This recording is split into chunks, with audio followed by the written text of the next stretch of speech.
Pouvoir découvrir le paddock du circuit. En période de course, il règne ici une activité exceptionnelle. C'est là que toutes les équipes ont dressé leur quartier général. Les camions ateliers ont été stationnés dans le prolongement du stand. Ce sont de véritables ateliers roulants, avec tout l'outillage nécessaire, les pièces détachées. Plus à l'est se trouve l'Hospitality Paddock, pour les motorhomes des écuries, et de l'autre côté de l'allée centrale, c'est le Support Paddock, pour les équipementiers de la course, ainsi que les bungalows des pilotes pour se reposer un peu. Tout est hyper structuré, c'est vraiment très impressionnant à voir, d'autant qu'il y a toujours du mouvement.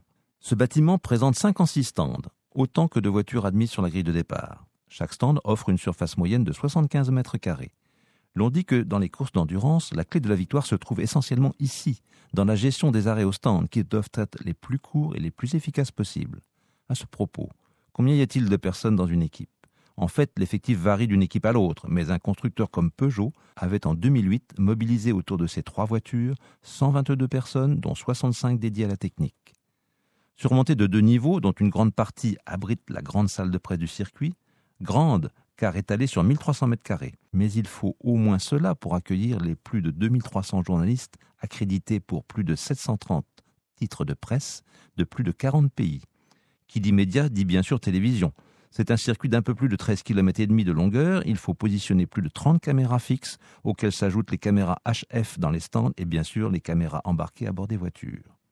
138 heures de diffusion vont être assurées durant toute la semaine de l'événement, reprises dans plus de 120 pays pour un potentiel de téléspectateurs lui-même supérieur à 620 millions de personnes.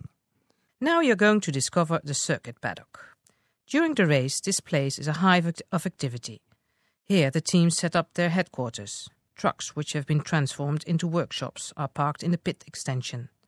They are real workshops on wheels, with all the required tools and spare parts.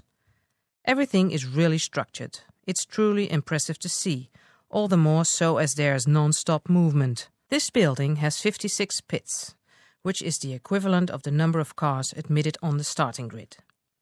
Each pit measures 75 square meters. It is said that in endurance races, the key to victory lies mainly here, in the handling and management of the pit stops, which must be as short and as effective as possible.